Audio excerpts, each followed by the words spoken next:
the Democratic Republic of Sports. The Sportsocracy with ESPN Asheville hosts Tank Spencer and Jeremy Greene.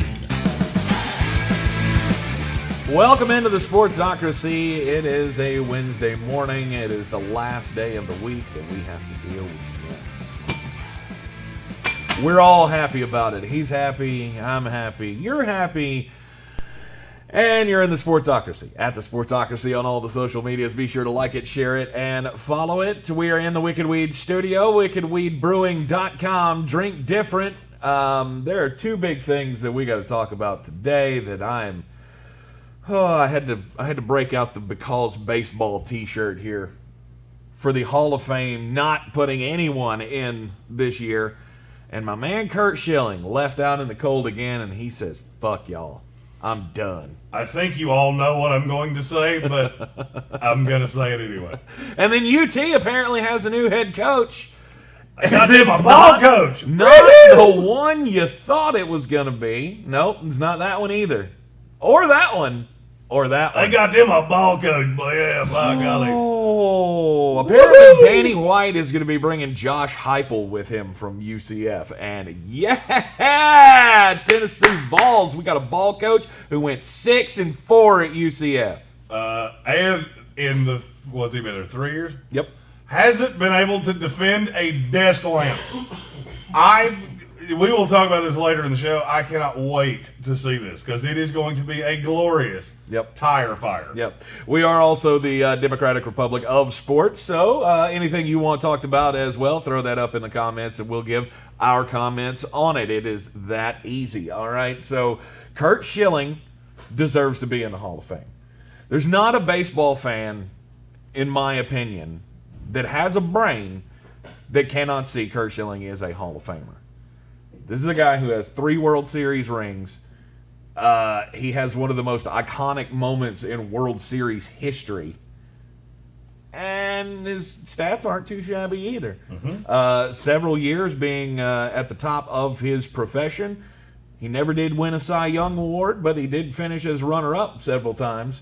Also finished in the top 10 in the MVP voting several times, which is pretty friggin' hard for a pitcher to do. He has, more wins in the postseason than just about anybody in baseball, especially when compared to the guys who have made the Hall of Fame in recent years. There's one thing, in my opinion, that is keeping him out of the Hall of Fame, and that is because he is not a nice person on social media. Because he was riding the Trump train. That's what it is. Yeah. When you come down to the end of a guy's career and you're making a decision on whether or not that playing career was good enough to be, mentioned in the annals of history as one of the greatest to ever do it, in my opinion, never should his off-the-field opinions about shit, especially politics, come into play in that decision. Well, I guess that means definitively I'll never be in the Baseball Hall of Fame. No. Oh, no. Shit. I don't think they're going to be on their radar at all. Shoot. Damn the devil. The baseball writers continue to do it year in and year out. I cannot wait for the moment when I can look at the Baseball Hall of Fame and the Baseball Writers Association and go, they get it. These guys get it. Because they haven't gotten it for about 20 years. The fact that we're still having this fight over the steroids thing baffles my mind. I don't care.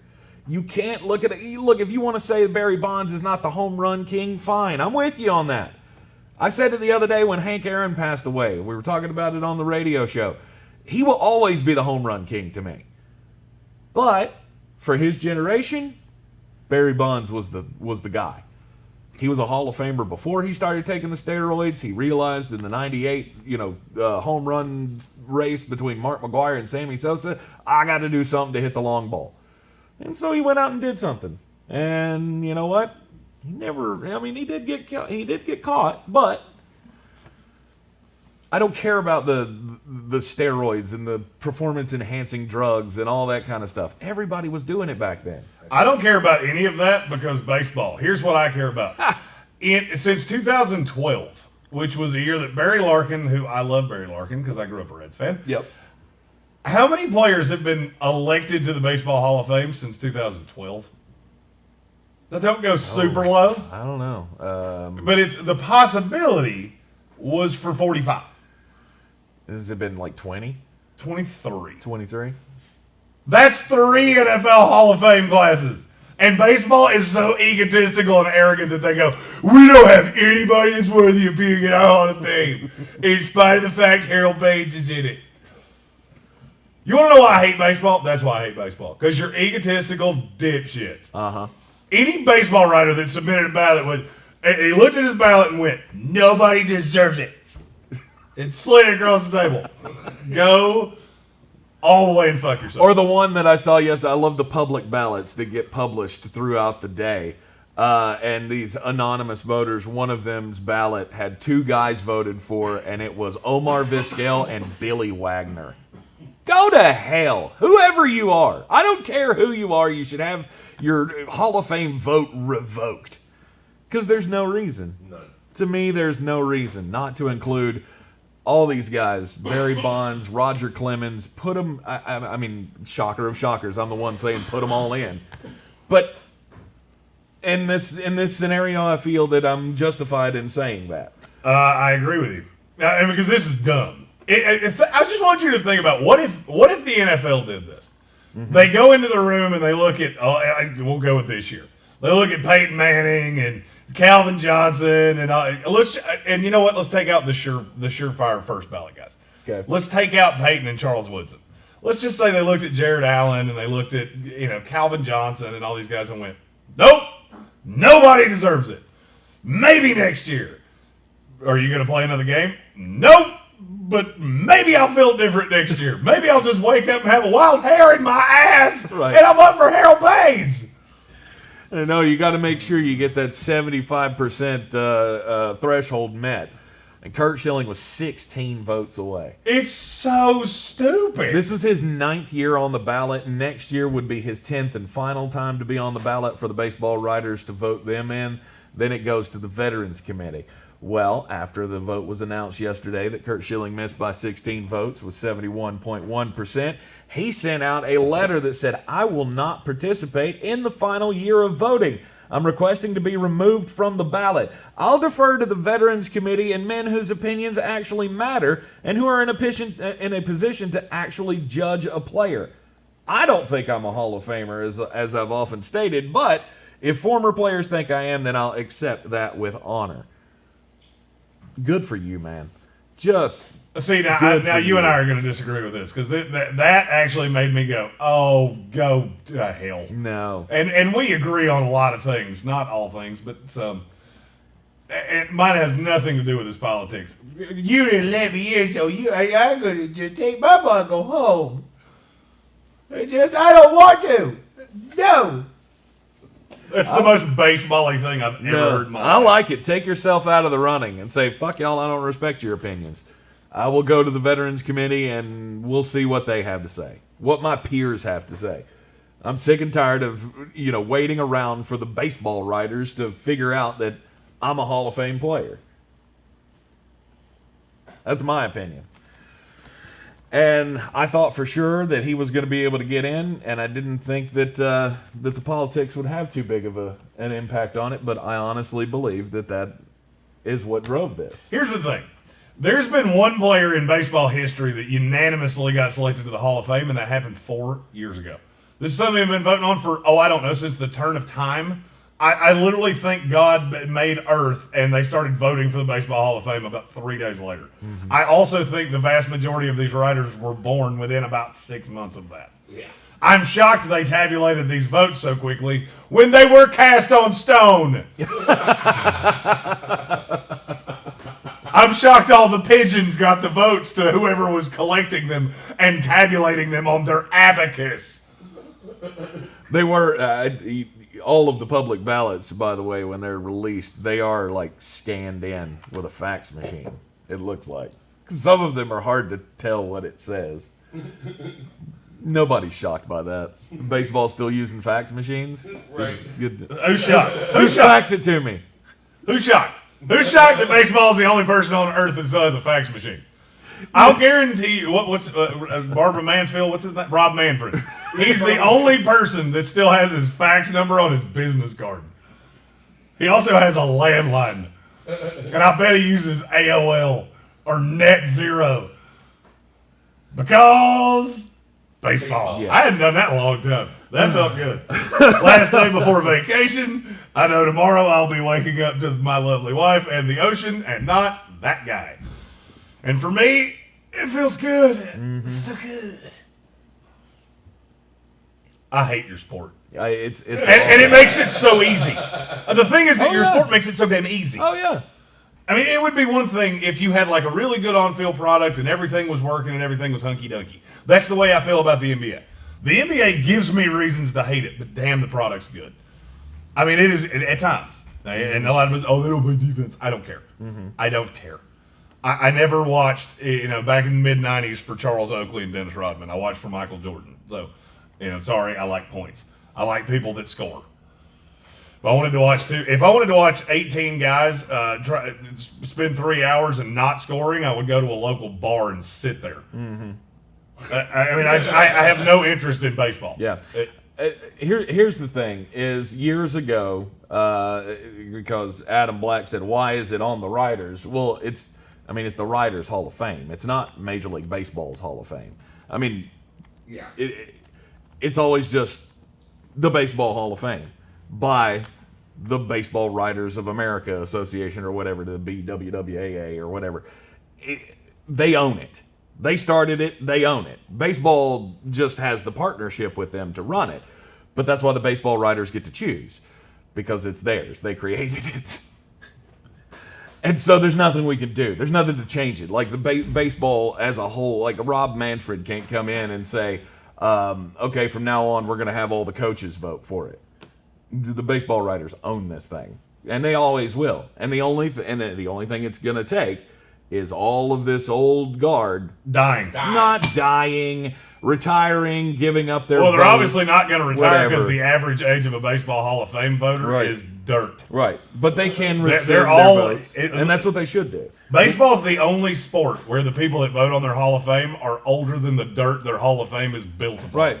Right. I mean, you still have guys like Peter Gammons, who's written about baseball forever and still has a Hall of Fame vote. Mm-hmm. And that's, it sounds harsh to say it when they die off and lose their. I don't want anyone to die. I just want you, when you get too old, to be, sane about your votes or to keep up with modern times or whatever. I feel like your ability You to need vote in a Hall of Fame and your ability to drive a car, you should lose both at about the same time. And frankly, there are a lot of baseball writers that haven't had the ability to drive a car since 1978. Oh. Like they voted for Reggie Jackson and gave up their driver's license the next day. Right. And they're still voting. Right. No, I'm completely standing with my guy Kurt Schilling today. Look, I know he's an asshole. I know he says shit on Twitter that you don't like. I know you may not agree with his politics. But all of this, we don't want Kurt Schilling in the Hall of Fame. He's a Nazi. Fuck off. Go learn something about Nazis and then come back. By the way, Ty Cobb, Google it. It wasn't exactly the nicest fella you ever met. Right. Oh, Kurt Schilling, he's a racist because he followed Donald Trump. Okay, well, if we're going to kick all the racists out of the Hall of Fame, we're not going to have anybody in the Hall of Fame anymore. At least nobody who was playing, earlier than 95? Ty Cobb killed a guy. Yeah. That's a real thing. Killed him. Just killed him. He used to spike people on purpose. Get into fights on the field. I'm sorry, I He haven't was listened to not a word you've said because I swear to God I saw Jim Jeffries left a comment in the comment section and I went, Jim. I have watched nothing but Jim Jeffries stand-ups for the last 3 nights. Oh, that's one of my Thanks for good joining us, Jim. I thought you were somebody else at first, but I do agree with your comment. The only thing is we can't talk about Pete Rose on this show or Grandpa over here will lose his shit. If Pete Rose's name is said, Tank will go nanners. I'm not going nanners. To me, that's sewn up as well. I just realized you have a Kurt Schilling jersey hanging up behind you. Yeah. I do. You just noticed that now? Yeah, kind of brought it in here special just for this occasion. I didn't notice that. My certified signed Kurt Schilling jersey. I'm a big Kurt Schilling fan. By the way, if you're going with the Kurt, I saw David Smith, who, by the way, does a fantastic show, Armchair Commentary. We like to call them our Canadian friends. Right. Him and Steve Steele. They do a great show. Check them out. Facebook, all those good things. He said he's a racist because he's a racist. If we're taking that hardline stance that racists can't be in the Baseball Hall of Fame, you should probably burn every wing of the Hall of Fame that doesn't start before, I don't know, about 1972. Mm-hmm. Anything that happened before, I don't know, Ronald Reagan, I would probably just, if you don't know what I'm talking about, Google it. There's a lot of nefarious things in the Baseball Hall of Fame. Mm-hmm. So, I'm just saying, if you're wanting to take that hardline stance, more power to you. You're gonna have to be real consistent, right? And it's gonna get. The Baseball Hall of Fame is gonna have as many entrants as it has visitors, right? And which is not many. And this is the thing: do we want to play this game? Do we want to be the history police that go back and just remove everything that might have been offensive at one point in life from and I don't know. I love history. I've always been a guy who loves history. Going on my vacation and going and doing all the touristy shit in Boston, the Freedom Trail and the old Ironsides, and going to travel or explore forts and stuff down in old Civil War forts and things like that. Like, I enjoy those things. I think there's something that we can learn from our past. I can get to you on some level with people who want to make the arguments of, well, he's not a person that we want representing our brand. Okay, but is that really a decision that you get to make? Right. This is a guy who, put it all out there on the field. Think back to the 2004 World Series. This is a guy who had a ligament ripped in his ankle, had it patched so he could play again, and then as the stitches and stuff started to break on said wound and he bled through his sock, he went, fuck it, I'm going to keep going. It was catch up. It was not catch up. Stop that. Gee, that's one of the biggest. I hate that. I hate that so much. I fought that so much at the time, and there are people that actually believed that was fake. Anyway, not to put a guy like that in the Hall of Fame is just absolutely ridiculous. And the fact that his political opinions can come into any decision on whether or not his playing career was good enough. I get it if the guy committed murder or something. If we're Ty Cobb, that guy that already let in. Yeah.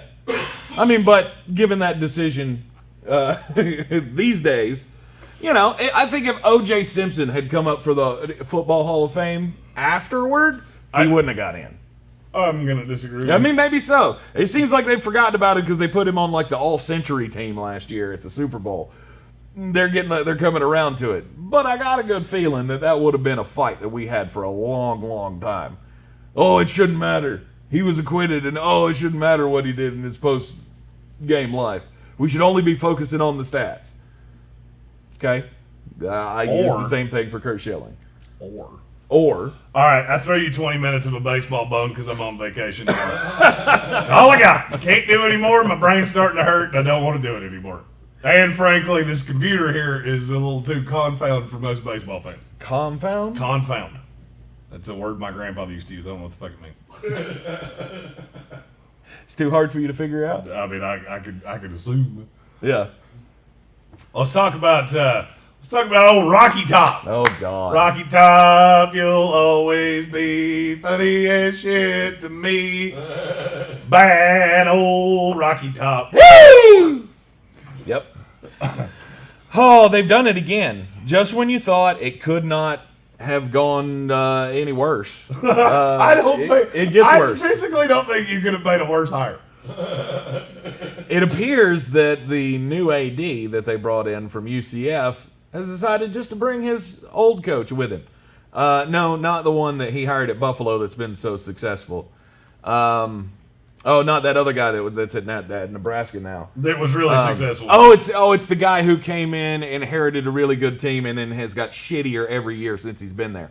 Yeah, Josh Heupel is now going to be apparently the head coach of the UT Volunteers. And you feel good about that, Vols fans? Of course you don't. Woo! You knew how this was going to go. You know, I had all the hopes in the world that they were going to make a good hire. Everybody's giving Tennessee such great praises with Danny White coming in. Oh, he's a smart guy. He doesn't make bad hires. I think I actually said those words on this show when it was announced. You did. And here we are. Here we are. Hey, this is a national championship winning coach. Yeah. By the way, has anybody else noticed that Josh Heupel is starting to look strangely more and more like us by the day? Mm-hmm. I remember him at Oklahoma because, you know, he did have an involvement in a very sad day in my life. Which means fuck that guy. But I saw a picture of him wearing his UCF national title hat, and I swear to God, I went, oh my God, a fat guy, Josh Heupel. Who is that fat guy, and why do they have him underneath Josh Heupel's name? Oh my God, that is Josh Heupel. Josh Heupel ate Josh Heupel. He's definitely been having some snacks. He's had a few. You know, it's all right. Adam Black has a perfect point. Okay. They had to get someone cheap that's desperate for a job. And frankly, it was starting to get a little contentious at UCF. Mm-hmm. The first thing I thought when I heard this morning, Josh Heupel couldn't stop defenses in the AAC. What do you think Nick Saban's going to do to him? What do you think Go Tigers is going to do to him? This will be one of the most god-awful hires in the history of college football. Mm-hmm. This makes the Jeremy Pruitt hire look like a Tonka toy. At least Pruitt had been a coordinator, and we didn't know what he was as a head coach. Right. Now we found out in pretty short order. But I mean, who could they have hired that would have had more backlash today? I mean, there are Tennessee fans that are ready to jump off bridges right now, and I don't blame them. I don't blame them. If I was in this position, I might think, yeah. I think Clay Travis might have had an on-air embolism earlier. He was definitely pushing towards a stroke when I heard it. That's for damn sure. Oh yeah, and he was saying all of the right things. I mean, Clay Travis. He's a very smart guy. He's also a big Tennessee fan, just to let that be known. Well, yeah, I mean, he's based in Nashville, and it's all about UT football up there. And you know what? He's not wrong about this. This is probably one of the greatest embarrassments of all time in Power 5 football. Tennessee went, we need to be relevant. What can we do? Oh, yeah, let's go hire a guy who's over his skis to be our head coach. Let's hire a guy that can't stop a nosebleed. Right, like you put him up against all the other coaches in the SEC. Do you think he can beat any of them? Any of them? Oh, that'll be fun. I mean, could he beat Mike Leach? No. Do you think he'll beat Lane God, Kiffin? what is Mike Leach going to do to this defense? Right. Holy shit. I don't know if there's a book to do this. If you can bet the over on Tennessee, Mississippi State next year, right now, I don't care what the number is. I don't care if it's 90. Do it. Do it. Because they will score 100 points apiece. Right. I mean, Nick Saban, Kirby Smart, Dan Mullen, any of these guys. You think Josh Heupel's going to be able to hold a candle to any of them when it comes to, strategery? Do you know where UCF was last year in opponent points per game? Where they ranked? There are 130 teams in college football. Yeah. They were 87th in the AAC. They were 123rd in yards allowed per game. They gave up almost 500 yards a game in the AAC. Nice. Now you're going to the SEC, into a recruiting footprint that you know absolutely nothing about because UCF predominantly recruits Florida. Mm-hmm. Oh, he has relationships in Florida. Yeah, with recruits that are not good enough to go to Florida, Florida State, or Miami. Mm-hmm. That's what he's made his living on. And how many of them have wound up transferring? Yeah, you know where Mackenzie Milton's playing next year? Google it.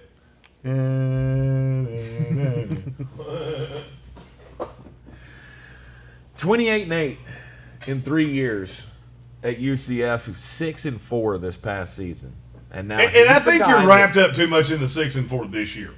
This is also a guy that had to put it that had a new quarterback that had not played a lot. Mackenzie Milton was hurt. Yeah, you had a lot of things. I get that. That's not my problem. My problem is the on-field logistics of this. The defensive scheme here has been a disaster. Oh, but he could keep Kevin Steele. Mm-hmm. Okay. That really makes me feel warm and fuzzy on the inside. Right. And I've heard he's going to put great coaches around him. No, he's not. Oh, no, he's not. Okay. Because great coaches with options are not going to tie themselves to Tennessee. I agree. Because this screams fall guy. Yeah. Mm-hmm. This screams guy that will take us through the abyss, and then we will hire the real coach that will lead us back to being relevant 3 years from now. You do realize that there was heat on Josh Heupel at Central Florida, right? Like, there were fans of Central Florida that were getting uneasy that this team has regressed every year and hasn't recruited at the same level it did with Scott Frost. And now you're going to put this guy in the SEC. Really? You think that's a good idea? Everything I just said, any of that sound like it's going to work? No. But this is what I tried to tell you 2 months ago. Auburn and Tennessee, blah, blah, blah. Tennessee's a better job. With recruiting sanctions, they still went out and got a guy that was pretty much who the AD wanted. Now, the question is, why did the AD want this guy? The answer is, I don't know. I don't have a good answer to that. What's having faith in your guy? I mean, obviously, it would be I hired him. Well, it's nepotism. It's I know this guy. Yeah. I'm comfortable with this guy. Yeah. And the funny thing to me is that you can't make this move. I mean, I can understand the thoughts of I want to bring in a guy I trust. I want to build something important here. Blah blah blah blah blah. But that's not what I feel like Tennessee wanted. And I know that, and that's definitely not what Tennessee fans wanted. Tennessee fans wanted to see Danny White come in here and make a powerhouse hire. Let's jump in, make a splash, and let's make it. Would have been the Bill O'Brien or the Tony Elliott or somebody. Well, Tony Elliott, I told you this yesterday on both shows. I cannot for the life of me understand why Tony Elliott would take this job. Yeah. This strikes me as somebody in Knoxville trying to do that reporter that, breaking news, Tony Elliott interviewed Tennessee, he's going to take the job. You know how far I got with that yesterday? And bear in mind, I do know 2 Tennessee boosters pretty damn well. Yeah. You know what I got on that? I have no idea what he's talking about. One of them actually specifically told me, why the hell would Tony Elliott take this job right now? He turned down the Seattle Seahawks offensive coordinator job. Why would he take the Tennessee head coaching job? Exactly. Doesn't make sense. Exactly. That's coming from their boosters. Like, not from me, who is a Florida State fan and could give a rat's ass about Tennessee. That's from people that have season tickets that are paying part of these buyouts. But this is why would he take our job? Right. But this is what happens with UT every time. They these stories get leaked, these connections get made that, look, we're interviewing all these great candidates for the job, and then what ends up happening? You end up with Jeremy Pruitt, now Josh Heupel. I don't think you can go lower on the next one. I think you need to shoot higher on the next one. Well, they shot higher. They talked to Bill O'Brien. I mean, I've said that now on both shows. They talked to Bill O'Brien. I was told, and I quote, it didn't go well. What that means, I have absolutely no idea. Right. Did it not go well for Danny White? Did it not go well for Bill O'Brien? I don't know. Now, according to Clay Travis this morning, he says they didn't even speak to Hugh Freeze. They didn't. They didn't. They knew they couldn't hire Hugh Freeze. Because if you did anything with a coach that has a show cause on him, because he still does, you would have gotten murdered. But see, this is where I. But I would have rather taken that lump than go, small and safe. I wouldn't. Really? I would with the, and I have to say something, because Paul Feinbaum said this yesterday, and it irked me. The only place they've reported that Tennessee was giving cash to players in McDonald's bags was on Dan Patrick's show. Yeah, Dan Patrick's pretty well connected to boss. And you know what he didn't do? He didn't go to Tennessee like Paul Feinbaum did. Yeah, secret time, that happened. It's no doubt. There's no doubt it happened. That might not be the worst thing that happened. So that really irked me. That only Dan Patrick reported it. Okay. Short of Jeremy Pruitt coming out and saying it, Dan Patrick's in probably the top 5 that could say it, and me go, that's probably true. Yeah. Not known for a guy who just, talks. Yeah. It just And he said flaps something his to the gums effect to of- say crazy things. There's a big difference between him and Colin Cowherd. And I love Colin Cowherd too. I know you do. That's And one of the things that he said was, I've never seen Dan be up for a Pulitzer Prize. It's because he's not a writer, dumbass. I hate when people say stupid things. It just makes me, especially on shows that are constantly, Paul. But you know what? I mean, Paul. you know what that is, though. Annoying as fuck. Yes, No, I know exactly. it's a guy who collects a paycheck from the SEC. And is a Tennessee alumni. Right. And goes, not my program. By the way, Yeah, right. I will say one of the funniest things you'll ever hear in your life. Paul Feinberg got asked, "What would you do if you knew who the Tennessee hire was, and they asked you not to announce it?" Mm-hmm. He knew who the Tennessee hire was. Yeah. One of his callers asked, "What would you do if you knew who this was?" And he went, "I don't think I'd report it." That's because he knew who it was, and he didn't report it. Mm-hmm. Made me laugh. T. Martin was the only thing that made some T. sense. Martin made all the sense in the world. Mm-hmm. The only thing is that I don't think Tennessee wanted to do that to T. Martin.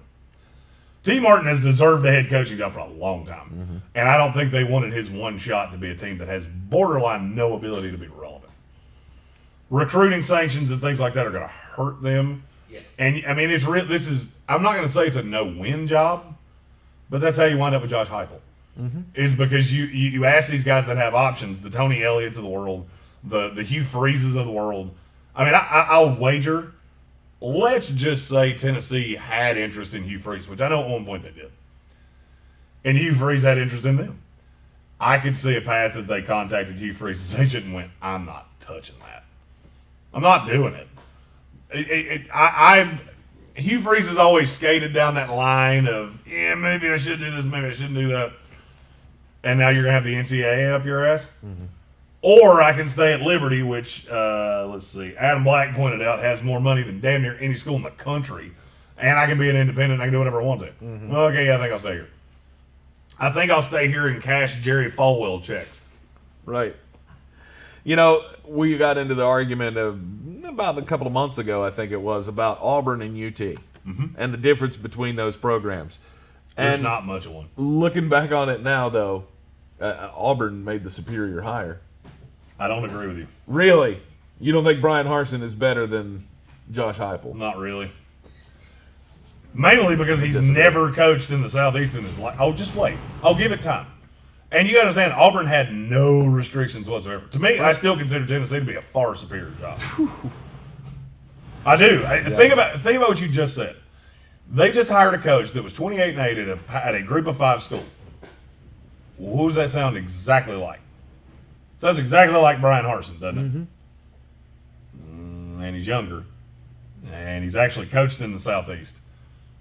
And Auburn didn't do that. Auburn brought a guy from Boise, Idaho, whose recruiting base is 2,000 miles away from Auburn's.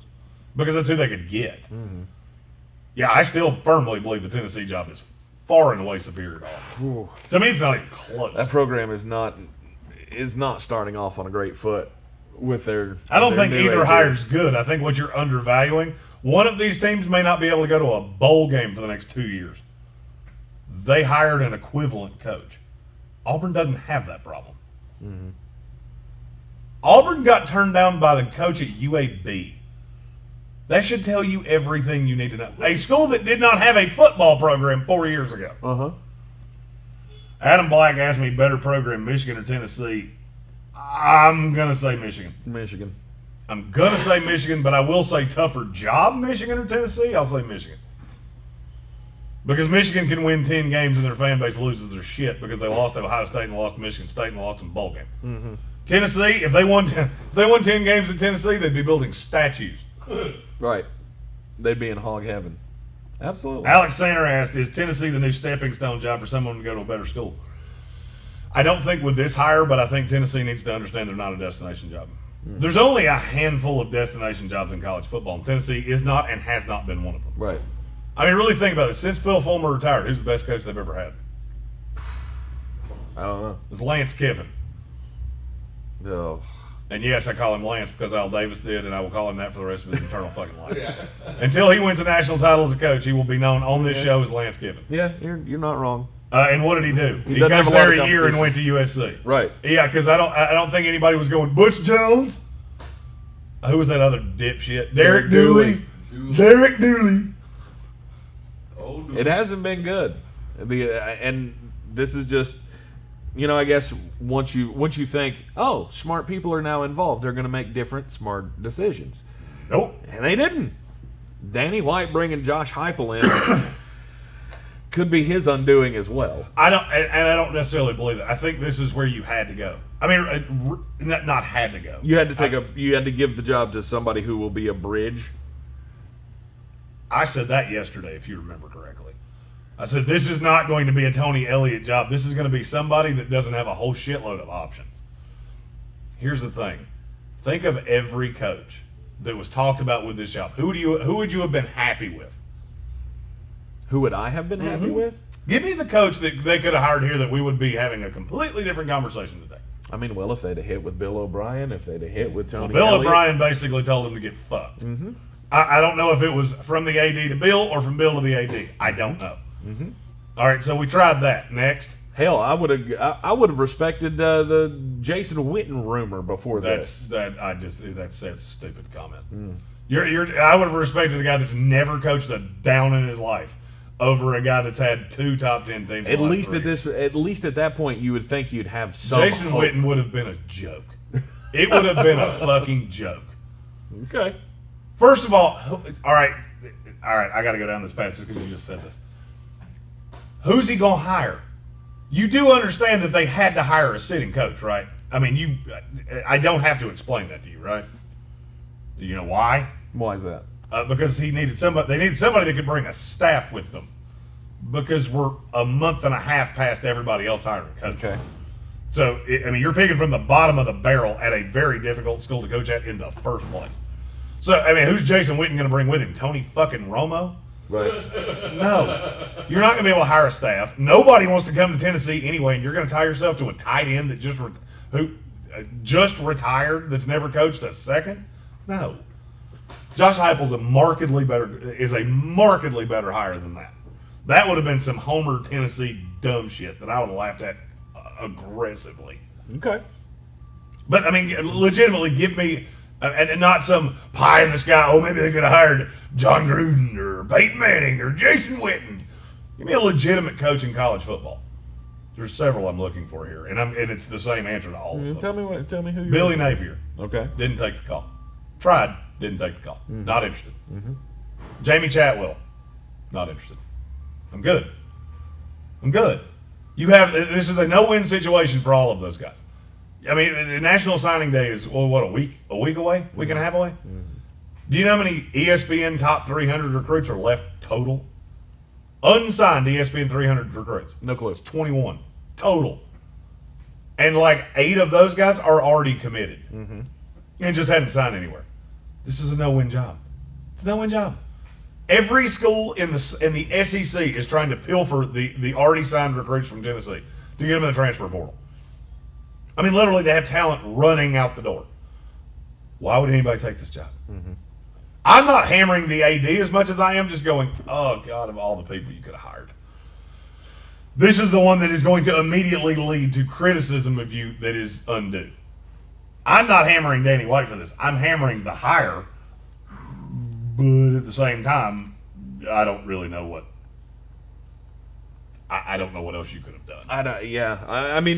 Maybe so. Maybe this was just the last ditch effort. But I find it hard to believe that this is the best that Tennessee could do. And maybe it's because they don't believe in Danny White and his ability to be able to change the culture in the program it's because the NCAA is beating on the door. Of course they are. And it has nothing to do with Danny White. Danny White was universally respected. Frankly, there were a lot of people in the industry that were shocked he would take this job. I was one of them, to be really honest with you. Mm-hmm. Because this is a guy with a hell of a pedigree. His brother and his father are both ADs. His dad's the AD at Duke. Mm-hmm. These are a respected guy. I was shocked he took this job. And I think it took him about a week to go, uh-oh. Oh, no. This was not as easy as I thought it would be. Maybe so. Maybe it's just an error in judgment on his part.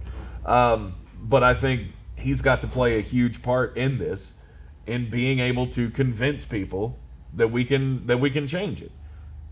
And in the end, I look at it as an immediate failure that he wasn't able to get somebody better on board. The only thing he could do was look at his coach that he hired at UCF 3 years ago, who has gotten worse every year, and say, hey, you want a Power 5 job? Come with me. Yeah. I mean, of course, what is Josh Heupel to do in that scenario? But go, yeah, I'm in. Yeah, right. And UCF sitting here, with another $6 million from Tennessee because they got to buy out both of those contracts now. And UCF, they may go out and hire somebody better than Josh Heupel. I realize it's late in the game for them as well, but that's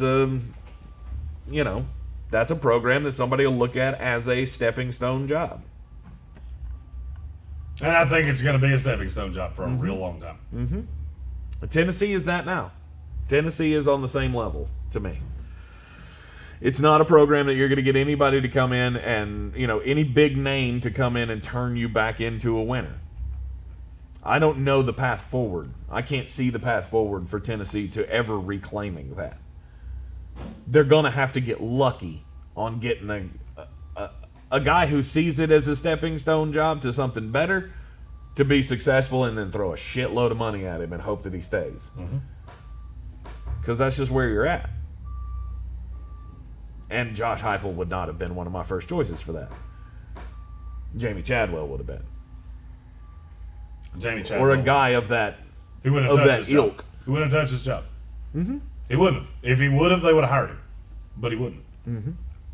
I don't know definitively about him. I know definitively about Hugh Freeze, and I know definitively about Billy Napier that they both said no. Speaking of people that have found things with their job to be a little more difficult than they thought it would be, Yeah. Lonzo Ball's on the trade block. Shocker. The New Orleans Pelicans ready to get rid of Lonzo Ball? God, I said I they couldn't should imagine why. I said they should be looking to do this. A year ago? Right. Ugh. And here's the thing. I got news for you. They're not going to get nearly as much for him as you think they will. No. No. A two? Will they get a 2? Oh yeah. I mean, the NBA they hand 2s around like they're damn joints at a Snoop Dogg concert. I mean, that's not hard to get. Hell, I think you could get a 2 for me.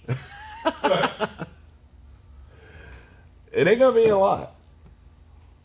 Because Lonzo hadn't been worth it. And I don't know. All right, I'm curious. What do you think he's worth? What do I think he's worth? Like a 2. No, you would not be trading for Lonzo Ball because he's worth more than that. He's actually worth pretty markedly more than that. He's still only 20. Was he 22? I think he's 22. 22, something like that. Yeah. Here's the one that's been discussed and I think ultimately could happen. It's Kelly Oubre. Straight up for Kelly Oubre. Well, it'd be Kelly Oubre and some filler. The salaries don't exactly match. Right. That's about what he's worth. And Kelly Oubre, by the way, was worth a lightly protected 1. So Okay. I wouldn't want him. I wouldn't have him on my team. you wouldn't have him on your team. The kid can't shoot, and I don't want the drama. He's always been a guy to me that's more interested in, Facebook and YouTube and TikTok and all that, like Juju Smith-Schuster. If I'm running a team, I don't want him on my team. SB Nation came up with one that I was really intrigued by that I would actually like for both parties involved. Okay. Lonzo Ball for Lauri Markkanen. Chicago, yeah. You'd have to get a pick from the Pelicans, but thankfully they have a few of those. But why would that work for Chicago? I mean, they have Because so they're many going to lose guards already. Because they're going to lose Lauri Markkanen for nothing. Yeah. You at least have team control on Lonzo Ball, and you don't have a glut of forwards, which they have. Now you got to think, but Chicago has Thad Young, Wendell Carter, Lauri Markkanen.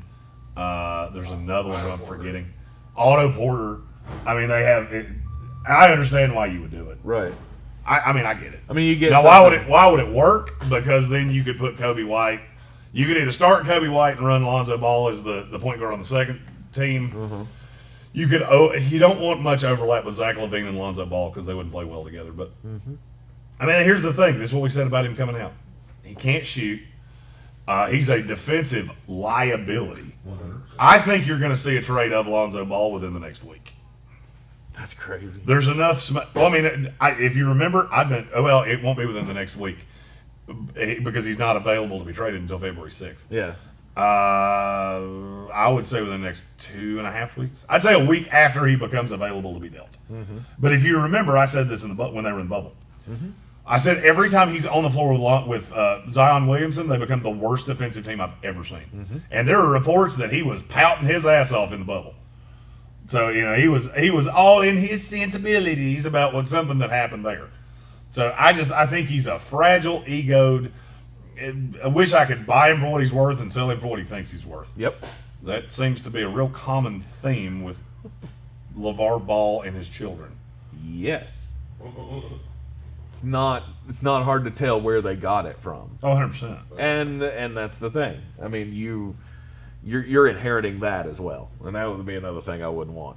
Because already LeVar is talking shit about James Borrego and LaMelo. Yeah, but LaMelo's not shouldn't playing come off into the it. bench. Yeah, LaMelo he's the one that's got hope because he's not playing into it. I'm not off the LaMelo Ball. I'm still unsure. I love what I've seen so far from him, and There's a lot. There's some to love. There's some to hate, though. Too. Well, he's on a path though.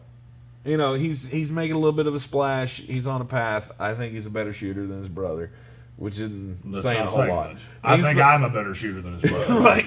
It ain't saying a whole lot, but I think he's a better all-around player, and he hasn't been the headache yet. Correct. That's what I'm saying. Eventually that could be a problem. Oh, 100%. And then because if you've got dad pumping you up, thinking that you need to be, a starter, and you're coming off the bench, but that's what helps the team right now. Well, LeVar's would not be the problem. The problem would be if you watch this team, you realize that LaMelo Ball should be starting because Devontae Graham has been a fucking nightmare as a starter. I don't know if you knew what I just said, but he has been an absolute abject disaster. He's digressed. He was because he's not a starter. He's not a starter. He's a sixth man. Yeah, this is what happens when bad teams overvalue guys that were the Lou Williams of their bench. Yeah, he's real good against backups. You put him against the legitimate NBA two guards, yeah, guess what? They eat his lunchbox because he's real little and he's not a good defender, and he goes full on heat check a lot. However, where we started this was with Lonzo. And I mean, at the end of the day, Lonzo Ball was a bust when the Lakers drafted him. He should never. I said when New Orleans traded for him, this is not a guy that should be included in he should not be seen as a real redeemable asset in the Anthony Davis deal. Yes. I said basically they got Brandon Ingram and picks and Josh Hart. And Lonzo Ball was maybe he turns into something, but I don't buy it. Right. And I never have bought it. And New Orleans is learning that. And now New Orleans is stuck. Right. Because they're not going to get much for him, I don't believe. I would be surprised if somebody gave up a first-round pick for him. I wouldn't. I could see Dallas doing it. There are a few teams that I could actually see making a play on him. I think he would be a great backup to Luka Doncic. I think he needs to learn from a guy like that. He needs to get LeVar out of his ear because LeVar has pumped him up that he's way better than he is, and he's not. Yeah. He's a sieve defensively. I mean, he's legitimately, if you look at the metrics, he is Kyrie Irving bad in a body that shouldn't be that bad. I mean, he has a size advantage over virtually every guard he comes in contact with, and he's still god awful. He's not a good pick and roll point guy. I mean, there's so much. They're playing Brandon Ingram over him at point guard, who is 6'9", and not a point guard, by the way. Statistically, he's good. I get it. I don't care. Watch the games. He's painful to watch at times as a point guard, and I still like him better. I still see death lineups with Zion Williamson and Brandon Ingram. If you could add somebody like Kelly Oubre, because they do need somebody that can score. And currently, they don't have that. Right. So, the Kelly Oubre thing it makes all the sense in the world to me. And New Orleans apparently is also looking to trade J.J. Redick. he hasn't played a lot, and I really don't get it. I mean, this is the Stan Van Gundy effect. Yeah. I said I hated that hire the day they made it. Well, I mean, to me, it's get anything you can out of these guys while you can. Like, if Lonzo Ball continues, his value's not going to increase. So you gotta put it out there. You gotta let people know, come get him now. Yeah. Because we want to get something out of him. Because you can't trade him, next year, and he'd be worth a first-round pick again. Because then he'll be 4 years removed from being You're talking a about busty JJ? bust. No, I'm talking about Lonzo. Oh, Lonzo. I thought you were saying JJ Redick was for the first round pick, and I think my brain brushed against my skull. No, but here's the thing with JJ Redick is, dude's getting older. I think me and JJ Redick are about the same age. No, you're not. No, you're not, because JJ and I are about the same age. Okay, all right. So you guys are about the same As a matter of fact, I think we're the exact same age, if I'm not mistaken. Okay. I still remember him writing poetry under a tree, and I want to say that was right about the time I got out of high school. Oh, he's 3 years older than me. Yeah, so that makes sense. He was a junior at Duke, I think, when that happened, and I was a senior in high school. Okay. So he's halfway between both of our ages. Mm-hmm. And he's still a shooter. I think the Golden State Warriors. He's a valuable piece. piece. Right. He will be a valuable piece for a team that's contending that needs another shooter. Yeah. And let's go ahead and get what we can out of him before he's not worth anything. Philadelphia would be good. Going back to Philadelphia would be good. I don't love him in Philadelphia. He doesn't really fit with. It doesn't really fit. I understand the premise of having a shooter out there with Ben Simmons because he doesn't shoot. Right. The problem is that you already have so many guys. You do need shooters, yes, but you can't have guys that are defensive sieves. Mm-hmm. Right. Ben Simmons is a plus defender. Embiid's a plus defender. Toby Harris is not. And I'm forgetting who's the other guy in that lineup that I'm forgetting. It was Josh Richardson, Seth Curry. There we go. Seth Curry's already doing that, and having JJ Redick on running with the backups doesn't make a whole lot of sense to me. I had forgotten Seth Curry was actually there. Oh, yeah. Yeah. One of the greatest three-point shooters of all time. Don't you forget it. Seth Curry. Shut up. What was it? He's got his all-time three-point percentage is better than his brother's by like 4% or something. That's something. Isn't that right? I think I remember reading that when Seth Curry came to Philadelphia. I don't know. Do you expect much movement before the trade deadline in the NBA? I would say so. Solely because there's so many teams that I think are going to be legitimately competitive. I always look for the fire sale in Sacramento because I know it's going to happen at some point. Mm-hmm. Just solely because you can't keep doing this forever. I did hear a conversation on Keyshawn and J-Will this morning. They were talking about if LeBron was on the Kings, would he make them a championship contender? I wanted to hear your response to that. No. You're wrong. Really? 100% you're wrong. You think so? 100% you're wrong. You're wrong. It's not really all that close. Frankly, I had to turn it off because it was starting to hurt my head. And because I wanted to call in, but I knew I would never get through. Because I really wanted to say, do you remember that he got to the finals with a team whose second best player was Larry Hughes? Is De'Aaron Fox better than Larry Hughes? Yes. Okay.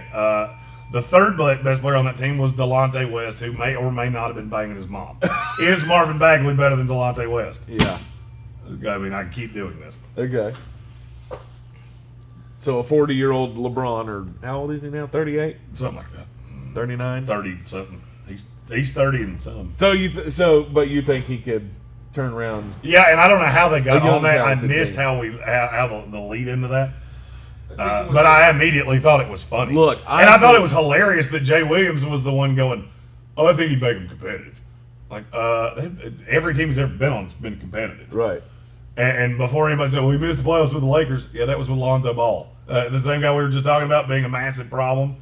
That's the same guy. Yeah, already did this once. Never quite understood why the Pelicans thought LeBron couldn't get these guys to the finals or to the playoffs. But Zion can. Right. Mm-hmm. All righty then. So you think he could win a title? I think he could be competitive for a title. Okay. All right. See, He's 36 now, so that makes it a little more difficult for him to be. It's hard to be apples to apples with that Cleveland team that was god awful. Terrible. right. Where would Larry they be? Hughes was the Where second would best. that team be in the hierarchy of the West right now? The- Because I don't think they'd come out of the West. That's why I said no. Where would they be currently in the Right. hierarchy of the West? Right. Well, I'm assuming since LeBron's in LA or is in Sacramento, you have to take him out of LA. Right. So they would be ahead of that team. Mm-hmm.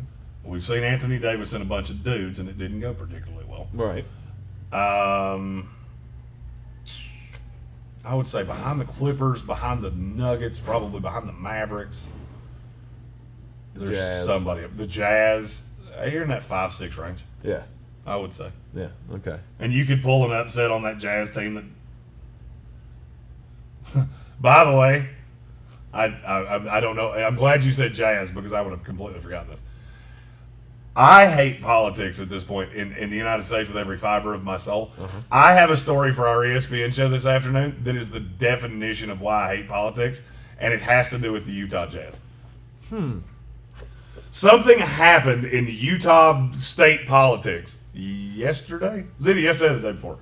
That is the definition of what I hate about politics. And I'm going to tell it at 3:30 this afternoon on our ESPN show, ESPN Radio. iHeartRadio app, you can find us by searching either my name or his name with the word sports before it. The Sports Tank with Jeremy Greene, weekdays at 3. I mean, you should leave the setups to me. That was a little rough. It was just a little rough. Well, if you didn't forget to do them, maybe I wouldn't. Oh, shit. Bam. damn. Bam! Vacation, bitches! Yeah, Jeremy's vacation begins this afternoon at 5 o'clock. Tomorrow and Friday here in the Sportsocracy, we'll be joined by Ronnie George. Our former producer that I am super excited to see him actually on camera. This dude knows his sports. I love this guy. I love this guy. Yeah. And his submission of how to, it was, whoa. There were some good ones. Ron's was clearly the best. I can't really post it on social media, so you're just going to have to take my damn word for it. Nice. So Ronnie will Let's be put in it this here. way, Ron doesn't have a whole lot of what some would call shame. Right. Ronnie will be in here with me Thursday and Friday for the Sportsocracy. On the afternoon show tomorrow, Caleb Peak will be joining me. We're going to talk a lot about the Baseball Hall of Fame. Talk a lot of shit about the baseball writers. I'm really hoping he's on the other side of me on this Kurt Schilling thing because that could make for a fun show. If Stephen Tao had said, if he had submitted what he just said as his submission to fill my seat, we might have had to have done 2 shows. I have to say it because it's such a dick thing to say, and I love it. Okay. Steven said Dan doesn't let the Danettes do setups either. Good for you. I don't know which one of us that was aimed at. I really don't. And I don't care. And then Friday on the ESPN Asheville show, I'm going to be joined in studio by the sports team from News 13.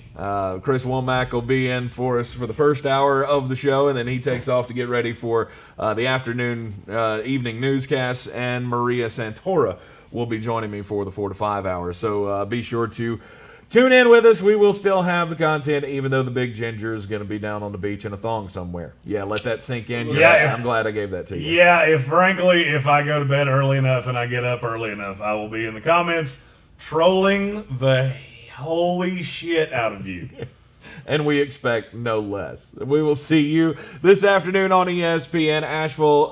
Follow, like, and share the Sportsocracy on all of the social medias. Back here tomorrow morning at 9 a.m. I'm Tank Spencer, the vacationing Jeremy Greene. Yeah. We'll see you later. Yeah.